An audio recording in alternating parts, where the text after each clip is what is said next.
As a physician who has grappled with frequent nighttime urination myself and guided countless patients through its challenges, I know how profoundly it disrupts life. In my early 70s, I was waking 3 or 4 times a night, dragging myself to the bathroom, only to face mornings with a heavy head, foggy thoughts, and a creeping sense of exhaustion. My patients shared similar struggles. Some felt imprisoned by fatigue, others lived in fear of falling in the dark.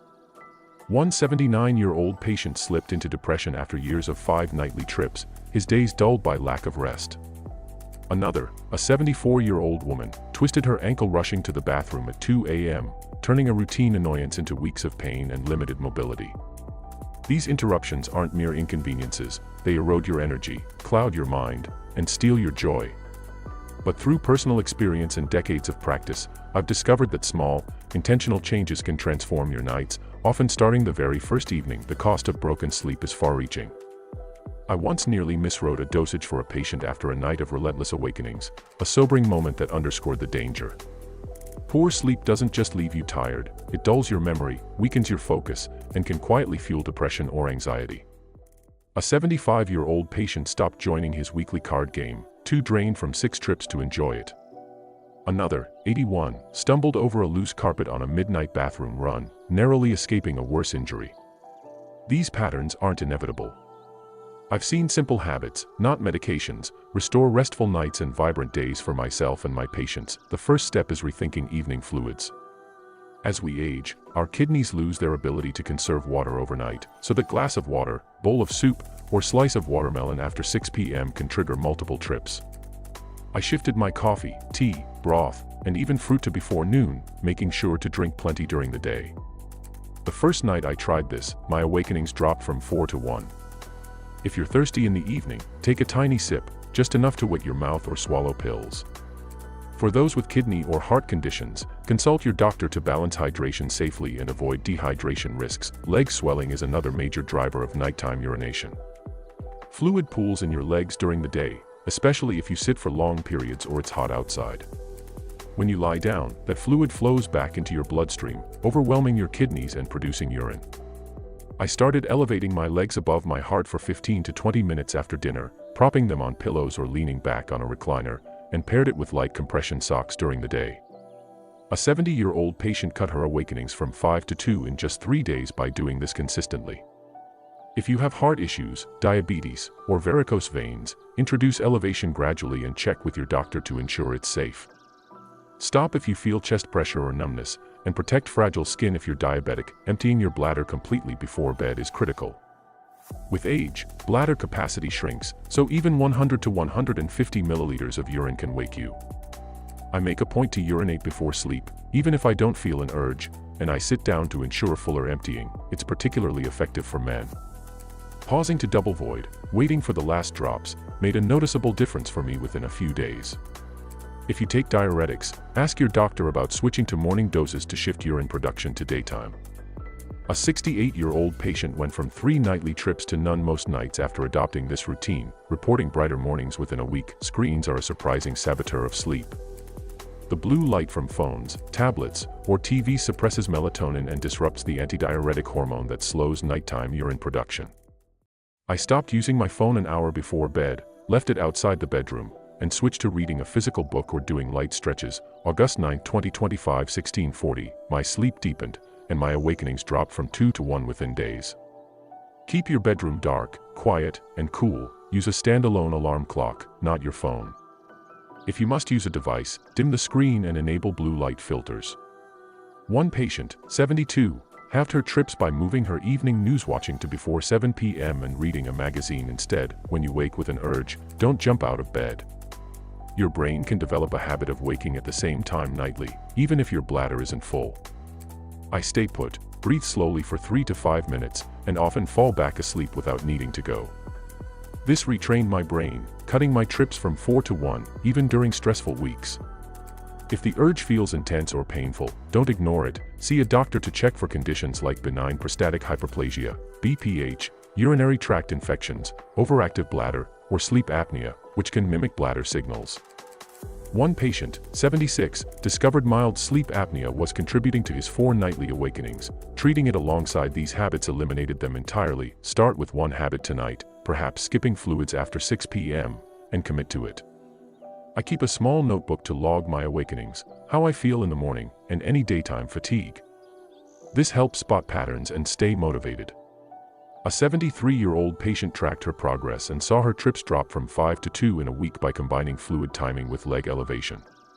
If you don't see improvement after 2 weeks, seek a medical evaluation. Tests like urine analysis, bladder scans, or blood work can uncover issues like diabetes or prostate problems. One patient, 78, needed a low-dose medication for overactive bladder. Alongside these habits to sleep through the night consistently. Seasonal and lifestyle factors can worsen nighttime urination. Hot weather, salty foods, or long periods of sitting increase leg swelling, driving more urine production at night.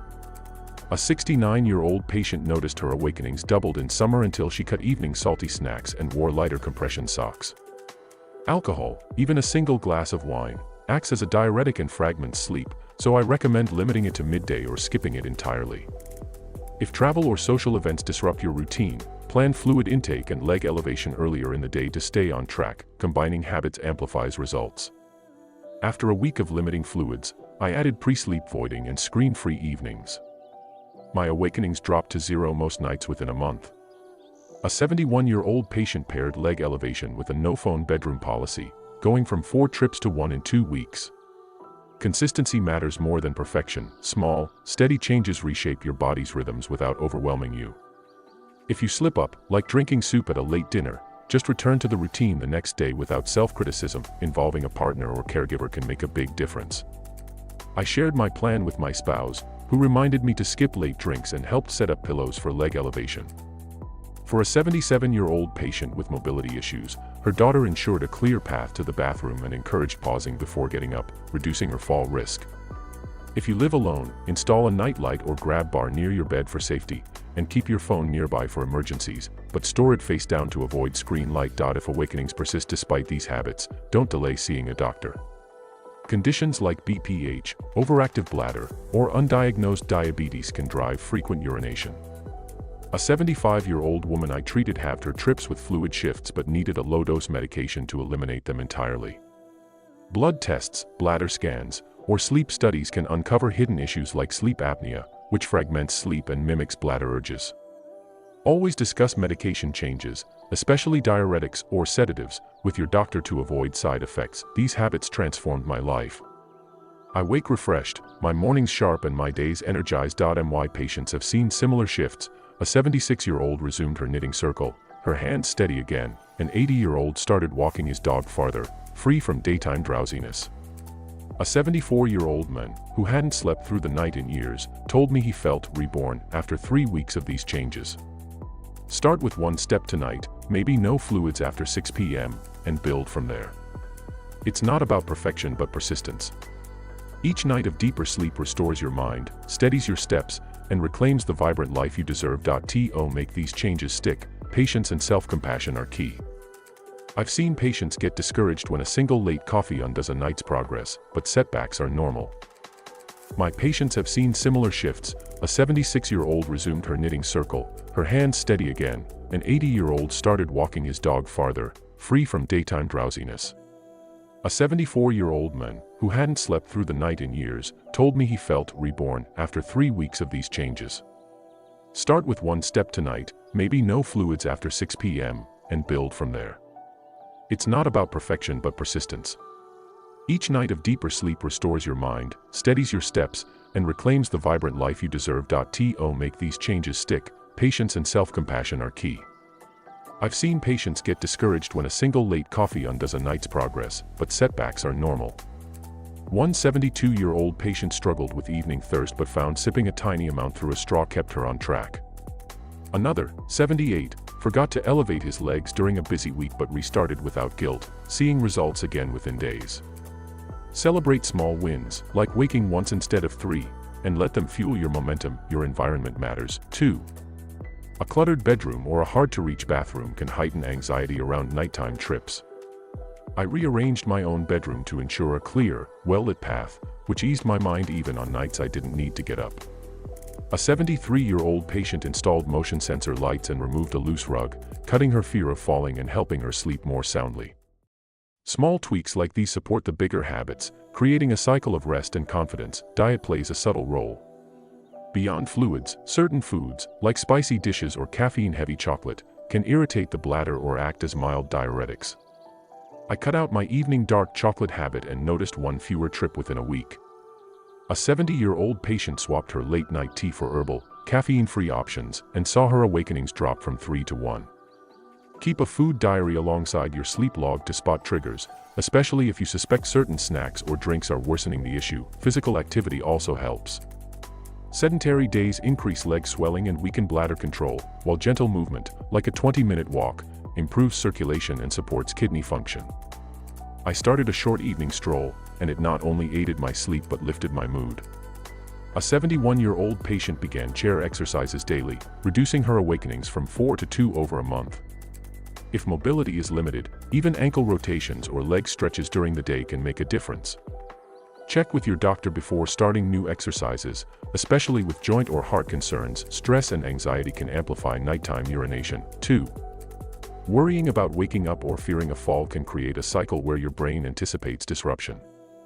I began a 5-minute bedtime routine of deep breathing and light stretching, which calmed my mind and cut my trips by 1 within a week. A 69-year-old patient used a guided meditation app before bed, reporting not only fewer awakenings but a brighter outlook. If stress feels overwhelming, a therapist or counselor can offer tools to break the cycle. For those on medications, timing and type matter. Beyond diuretics, some drugs, like certain antidepressants or blood pressure pills, can increase urine output or disrupt sleep. I worked with my doctor to adjust my own medication schedule, moving a blood pressure pill to morning, which reduced my nighttime trips.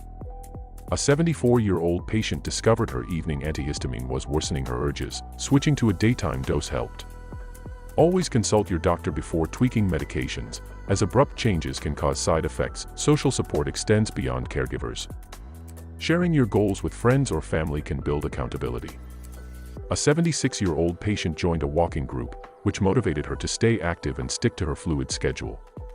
Another, 80, told his book club about his sleep goals, and their encouragement kept him consistent. Even small check-ins, like texting a friend your progress, can reinforce your commitment. If you're skeptical, I understand. I was, too, until I saw the results myself. These habits aren't magic, they're grounded in physiology. Fluid timing aligns with how kidneys process water, leg elevation counters gravity's effect on circulation, screen limits protect hormonal rhythms. Each change leverages your body's natural systems, offering safer, more sustainable relief than sleeping pills, which can dull sleep quality and risk dependence. A 77-year-old patient stopped her sedative after a month of these habits, sleeping better without the morning grogginess. The rewards of restful nights ripple outward. I now wake with clarity, my days filled with energy for patients, hobbies, and family. My patients have reclaimed their lives. A 75-year-old resumed volunteering, her focus restored. An 82-year-old laughed more with his grandchildren, free from daytime fatigue. A 73-year-old woman, who hadn't slept through the night in a decade, wept with relief after her first uninterrupted sleep in years. Start with one habit tonight, perhaps no fluids after 6 p.m., and add others as you see progress. Track your nights, be patient with slip-ups, and seek medical advice if needed. Each restful night builds sharper mornings, steadier steps, and a life brimming with possibility.